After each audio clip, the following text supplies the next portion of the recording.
Imagine witnessing the birth of a legend, seeing two brothers suckled by a she-wolf, and centuries later observing emperors who shaped the fate of millions. Now imagine understanding all of this in a clear, engaging, chronological narrative. But perhaps you felt frustrated trying to grasp the history of Rome, confused by countless names, battles, and upheavals. How could something so grand be so hard to follow? That's exactly why this video exists. Here, you'll dive into a visual and emotional journey through the Roman Republic, the wars that defined the world, and the fall of Rome, told as an epic, captivating story that will finally help you grasp the true impact of the Roman Empire. But before we plunge into these stories and curiosities of the Roman Empire, make sure you're subscribed to our channel and hit the bell so you don't miss any videos packed with secrets of ancient Rome. Get ready to discover the first great Roman social revolution and how it still shapes the world we live in today. From founding myths to the Roman monarchy, Rome's origin is shrouded in mystery and myth. According to tradition, Rhea Silvia, a Vestal virgin accused of dishonor, gave birth to twins Romulus and Remus, said to be the sons of the god Mars. Ordered drowned by King Aurelius, the brothers were cast into the Tiber River, but fate intervened. A she-wolf, Luperca, nursed them in a cave on the Palatine Hill. Soon after, a shepherd named Faustulus rescued and raised them as his own. These fantastical elements not only create narrative magnetism, but also symbolize values that would permeate Roman history: courage, divine protection, and the assimilation of diverse peoples. Reaching adulthood, Romulus and Remus learned of their royal lineage and decided to found a city on the Tiber's banks. Their shared dream quickly turned to rivalry, and in a dispute over the exact site, Romulus killed Remus, becoming the sole founder. In 753 BCE, he defined the Pomerium, the sacred limit of the new civitas, by ploughing a ceremonial furrow. Thus Rome was born, clothed in almost supernatural aura, yet burdened by fratricide, a reminder that power demands sacrifice. The 7 legendary kings following Romulus, from Numa Pompilius, the wise lawgiver, to Tarquinius Superbus, laid Rome's religious, social, and urban foundations. Temples, sacrifices, and the cult of Janus forged a collective identity. During this period, Rome, then a cluster of villages, attracted exiles and outcasts, creating demographic and socio-cultural tensions that culminated in the famous rape of the Sabine women.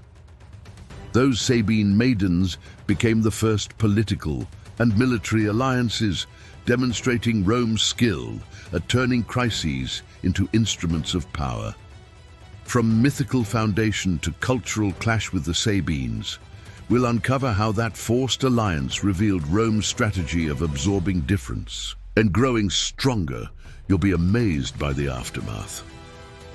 The fall of the monarchy and the birth of the Republic, the tyranny of Tarquinius Superbus, revealed the price of absolute power. His arrogance alienated the nobility, and his court succumbed to scandal until the outrage over Lucretia, raped by his son Sextus Tarquinius, sparked popular fury. Lucius Junius Brutus, allied with Lucretia's husband, organized a revolt that expelled the king and his supporters in 509 BCE.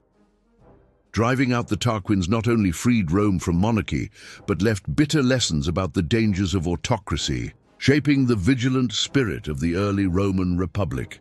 Without a king, Rome had to reinvent its political system. The consulship emerged. 2 annually elected magistrates sharing equal power, each able to veto the other's decisions. The Senate, previously just the king's advisory council, gained prominence as guardian of tradition and counselor to the consuls. This division of authority embodied a system of checks and balances designed to prevent any one individual from monopolizing power. In the Centuriate Assembly, citizens voted on laws and elected the first tribunes, launching a political experiment that would influence Republican thought for millennia. Yet the newborn republic faced threats both at home and abroad. Ex-king Tarquinius sought to reclaim his throne with Etruscan support. Lars Porsena of Clusium besieged Rome. It was then that Horatius Cocles, a symbol of heroism, defended the Sublician bridge with his own body to halt the invaders. Thus, the Republic not only sprang from ideals of liberty, but was secured through sacrifice and solidarity. These acts forged an initial Pax Civica, nurturing civic pride that would define Roman identity. The new regime granted freedom, but harbored deep social wounds. How would the struggle between patricians and plebeians shape Rome's first great battles for equality? Internal conflicts and legal consolidation. Despite early victories, the Republic proved exclusive. The patrician aristocracy held political and religious offices, while the plebeian majority remained sidelined. Burdened by debt and lacking representation, plebeians pressed for change until they won the creation of the tribune of the plebs, magistrates with veto power over harmful laws. These sacred protectors, whose persons were inviolable under penalty of sacrilege, became the first institutional check on abuse of power, expanding citizenship rights and demonstrating Rome's ability to reform under social pressure. The climax came with the law of the 12 tables, publicly displayed in the Forum around 450 BCE.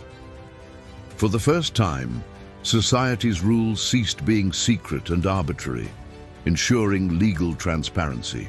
Though still favoring the wealthy, the code established core principles: presumption of innocence, fixed penalties, right to defense, embryonic elements of what we now call the rule of law. Thus, Rome's history gained a legal pillar, supporting social order for centuries.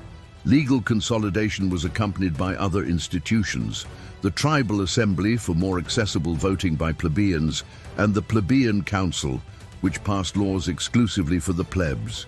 These reforms broke the cycle of oppression and created official channels for dialogue between classes. The patrician-plebeian tension, far from a flaw, served as a catalyst for political evolution, turning the Roman Republic into a pioneering laboratory of gradual inclusion, albeit imperfect.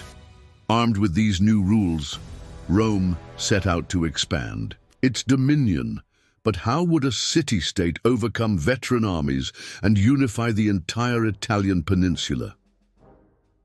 Wars of expansion and the unification of the Italian peninsula. Freed from internal discord, Rome turned to its neighbors: Etruscans, Volscians, and Samnites. The Samnite Wars, 343–290 BCE, showcased the legion's tactical flexibility, overcoming rugged terrain and seasoned foes. Victory not only extended Roman territory, but cemented its military reputation, creating roads and fortresses that would serve as bases for future conquests.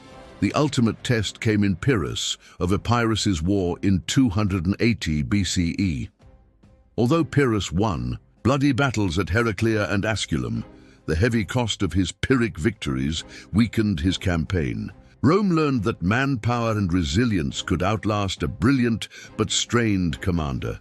When Pyrrhus withdrew, the peninsula lay ready for Roman hegemony, uniting diverse peoples under a system offering partial citizenship as a loyalty tool.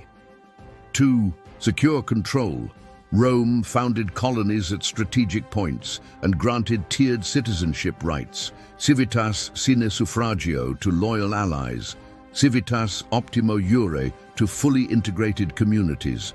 This Italian network balanced central authority with local autonomy, foreshadowing Rome's talent for managing vast territories. Thus, even before the Punic Wars, the Roman Empire had paved its political and military path across the Mediterranean. Dominating Italy was only the beginning. Soon, Rome would confront Carthage, the naval powerhouse, in a struggle determining control of the Western Mediterranean.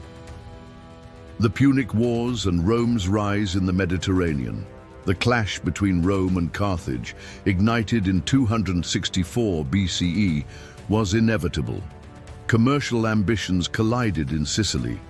In the First Punic War, Rome, lacking naval tradition, built massive fleets, modeled on Carthaginian ships, and invented the corvus, a boarding bridge allowing legionaries to fight at sea. Decisive victories at Aegates, 256 BCE, and Panormus secured Roman control of the island, proving determination and innovation could overcome Carthage's maritime experience. But it was the Second Punic War that etched Hannibal's name into Roman memory.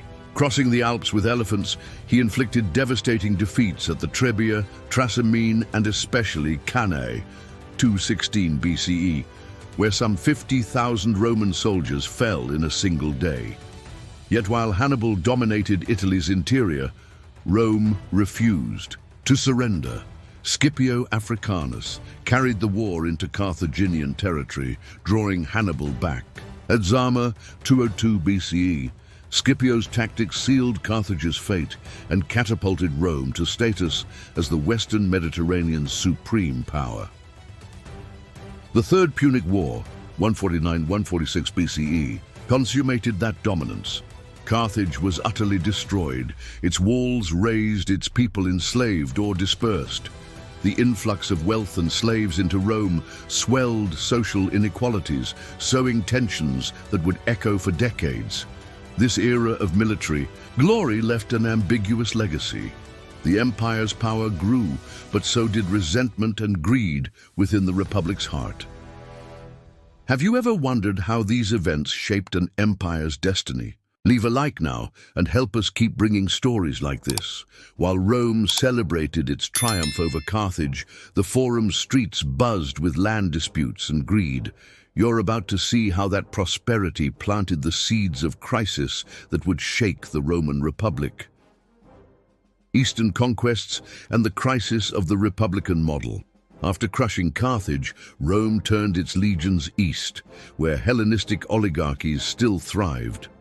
In 168 BCE, Consul Lucius Aemilius Paulus defeated King Perseus at Pydna, annexing Macedonia as a Roman province. Not content, the Senate sent Marcus Porcius Cato to defeat Antiochus III, the Great, in 190 BCE in Syria, imposing heavy tributes and opening the path to the Romanization of Greek cities. Temples arose, statues of generals were celebrated, and Eastern riches, gold, ivory grain, poured into Rome, fattening senatorial villas. Yet this influx bred corruption. Senators financed political campaigns with profits from supply contracts and public works, while veterans returned to devastated homesteads with no land or means of support. The ancient Amos Maiorum, valuing frugality and civic duty, yielded to pragmatism. Public lands were distributed in exchange for electoral backing. When Tiberius Gracchus, in 133 BCE, proposed capping large estates and redistributing excess to the poor, he was murdered. His brother Gaius attempted similar reforms in 123 BCE and met the same fate. Violence, once unthinkable in political disputes, became routine. Meanwhile, generals like Marius and Sulla cultivated troop loyalty by promising spoils and land, undermining civilian magistrates' authority. The system of checks and balances crumbled before charismatic leaders able to march their legions on Rome. A republic forged over centuries of equilibrium proved vulnerable to military personalism and boundless ambition. Amid armies loyal to their commanders, Octavian would emerge as architect of an unprecedented peace. Get ready to see how one man turned chaos into empire and inaugurated the Pax Romana. Civil wars and the end of the Republic. After decades of social tension, the conflict between Gaius Marius and Lucius Cornelius Sulla exploded in 88 BCE. Marius, champion of the plebs, secured popular support. Sulla, backed by the Senate, viewed reforms as a threat to order. When Sulla marched on Rome, legions entered the city for the first time against fellow citizens, ushering in the practice of proscriptions, lists of public enemies whose property was confiscated and families terrorized. The Republic's sacred unity was shattered. The army, once guardian of the state, now served private interests. In the wake of this crisis, three powerful men rose: Pompey the Great, Rome's wealthiest man Crassus, and Julius Caesar, brilliant, commander in Gaul. In 60 BCE, they formed the first triumvirate, an informal pact to dominate the state. After Crassus's death and a fallout with Pompey, Caesar crossed the Rubicon in 49 BCE, defying the Senate with "the die is cast." His victory made him perpetual dictator, amassing previously unimaginable powers. The Ides of March in 44 BCE, Caesar's assassination by Brutus and Cassius aimed to restore the Republic. Instead, it plunged Rome into fresh civil wars. The Second Triumvirate, Octavian, Mark Antony, and Lepidus, pursued the conspirators and divided the Roman world. Antony and Cleopatra's defeat at Actium in 31 BCE elevated Octavian as Rome's sole master. In 27 BCE, the Senate granted him the title Augustus, ending the Republic and inaugurating the Principate. The nascent empire needed stability. Discover how Augustus transformed the Republic's ruins into the enduring Pax Romana and the reforms that upheld this new order. The empire's zenith, from Augustus to Marcus Aurelius. Octavian, honored as Augustus in 27 BCE, launched the Principate, a system in which the princeps wielded absolute power without claiming kingship. To ensure stability, he reduced the army from 60 to 28 legions, formed the Praetorian Guard for his protection, and built a centralized bureaucracy. By distributing political and provincial offices to balance senatorial and military interests, he forged a mutual loyalty pact that maintained internal peace after centuries of civil strife. Under Trajan, 98-117 CE, the empire reached its maximum territorial extent, from Britain's frontiers to the Euphrates. Conquests in Dacia and Mesopotamia poured immense treasures into Rome, financing monumental engineering projects. Trajan's Forum, roads uniting the provinces, and aqueducts supplying water to millions. These works not only showcased imperial might but reinforced economic and cultural cohesion across the realm. Hadrian, 117-138 CE, chose consolidation over expansion. He toured the provinces, strengthened defenses with structures like Hadrian's Wall in Britain, and promoted local Romanization, encouraging Latin use and blending Hellenic customs to unite diverse peoples under a shared identity. Marcus Aurelius, 61-180 CE, the philosopher-emperor, ruled amid Danube frontier wars and the Antonine Plague. His meditations reveal a leader striving to balance duty and compassion. Despite challenges, the empire remained prosperous, and culture, literature, and law reached classical heights during the Pax Romana, a nearly two-century era of stability and prosperity. Yet all brilliance hides fragility. In the 3rd century, economic crises, power struggles, and barbarian invasions would test the empire's solidity. Brace yourself for the drama of Rome's 3rd century crisis. 3rd century crises and survival through reform. The 3rd century plunged Rome into the military anarchy.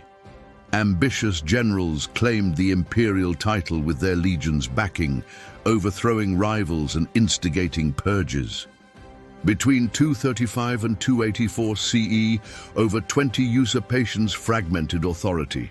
Simultaneously, Goths and Persians assaulted exhausted borders, while a plague, perhaps smallpox or the Antonine Plague, decimated cities and armies. The economy collapsed. Currency severely devalued, agriculture declined, and popular unrest threatened the empire's unity. To restore order, Diocletian, 284 to 305 CE, enacted radical reforms. He created the Tetrarchy, dividing the empire among 2 Augusti and 2 Caesars, each governing a region. He separated civil and military powers to curb generals' influence, overhauled taxation with compulsory registers, and made essential trades, like blacksmiths and bakers, hereditary, ensuring service continuity but restricting individual freedom. His persecution of Christians aimed to revive traditional worship, but only strengthened Christian cohesion. In 312 CE, Constantine defeated Maxentius at the Battle of the Milvian Bridge, attributing victory to a Christian sign. The Edict of Milan in 313 legalized Christianity, granting religious tolerance and restoring church property. By founding Constantinople in 330, Constantine shifted the empire's power eastward, recognizing that trade and Christianity thrived there. Thanks to these transformations, the empire survived the 3rd century crisis, but would never revert to its old model. The Christian era was just beginning. See how the official split between East and West would seal Rome's fate and give birth to the medieval world. Division, fall of the West, and Roman legacy. After Theodosius I's death in 395 CE, the empire formally split between his sons, Arcadius in the east and Honorius in the west. The Western government, weakened by internal strife and depleted finances, faced successive invasions. Visigoths sacked Rome in 410, Vandals crossed into Africa in 429, and Ostrogoths established kingdoms in Italy. In 476, the Germanic chieftain Odoacer deposed the young Romulus Augustus, formally ending the Western Roman Empire. Imperial authority vanished, yet Roman institutions and culture endured. Under new Germanic kings, Roman law remained the legislative foundation. Western provinces continued speaking derivative forms of Latin, Vulgar Latin, evolving into Portuguese, Spanish, French, and Italian. The Christian Church, inheriting Rome's administrative structure, maintained schools, hospitals, and networks, preserving the classical legacy. In the East, Constantinople flourished as the Byzantine or Roman Empire, upholding legal codes like Justinian's Corpus Juris Civilis, sophisticated trade networks, and bureaucracy modeled on Rome. Rome's impact remains alive today. The presumption of innocence, the concept of citizenship, separation of powers, and ideals of representative government trace back to the Republic and Principate. Roman roads still underlie modern highways. Aqueducts continue supplying water to European cities. The notion of the rule of law and innovations in bridge building and sewer engineering have Roman roots. If you enjoyed this journey through time and want more fascinating stories, subscribe to the channel, leave a like and share this video with your friends. You'll help us keep bringing you high-quality historical content. Thank you for watching, and see you in the next video on ancient Rome and its grand empire.